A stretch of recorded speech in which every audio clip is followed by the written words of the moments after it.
These are the people who we have come to study, who we're trying to learn about. What were they doing inside these caves? So why did they go in? When did they go in?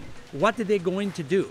And I'm hoping that when we do our trip inside, we'll be able to see some of these things and start to answer the questions that we're asking.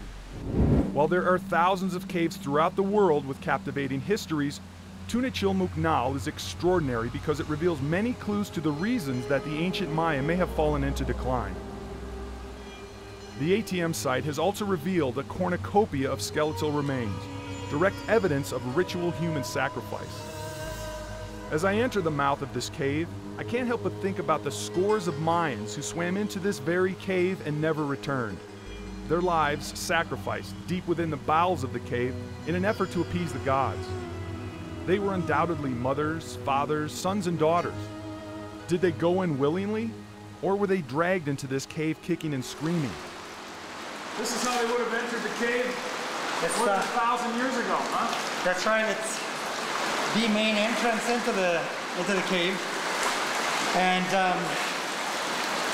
I think what you should know is you just sort of made a point of transition.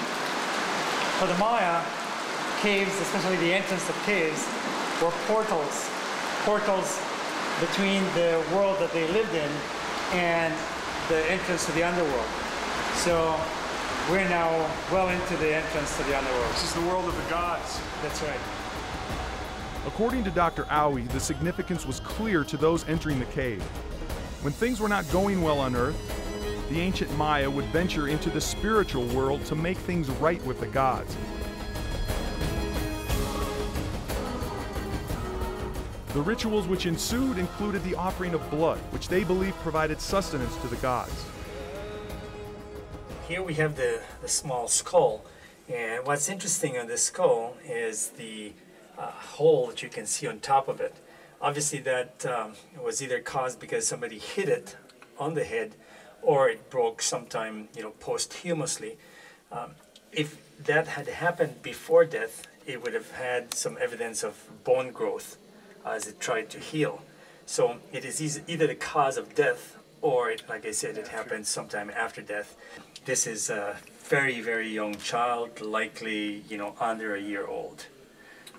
And again, you notice the Maya are stashing these little kids in these tight little spots where there's drip water.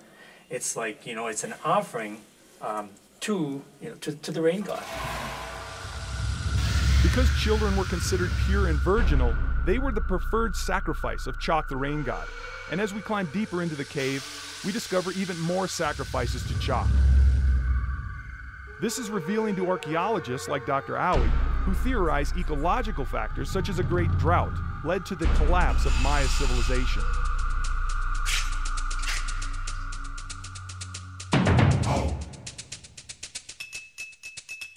We're at one of the deepest sections of Actun Tunichil Muknal, and what we're looking at are the remains of a very young individual, not much older than about 20 and certainly not younger than about 15. And we do think that it might be female, but we're not 100% sure. And the reason for that uncertainty obviously is because most of the bones are still sort of covered with some of the calcium carbonate.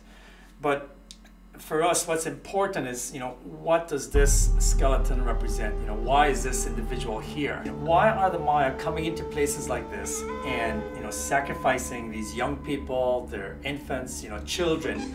And I think that, they're going through desperate times, and desperate times usually, cause people to react in desperate ways.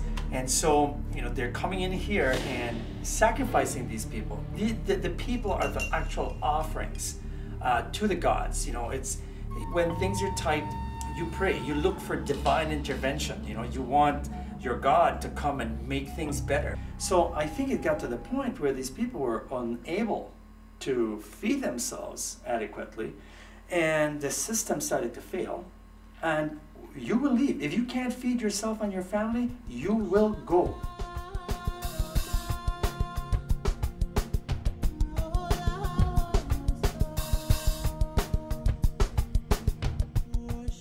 the story of human culture is one of cycles, and hopefully we won't reach that, that point in our cycle that the Maya reached, when their civilization declined. The Maya left behind an indelible legacy, and fortunately, descendants of the ancient Maya can still be found living and practicing their tradition throughout Central America. As I leave the ATM site, I can't help but imagine the thousands of structures, entire cities that have been swallowed up and remain hidden within the rainforest, patiently waiting to reveal their secrets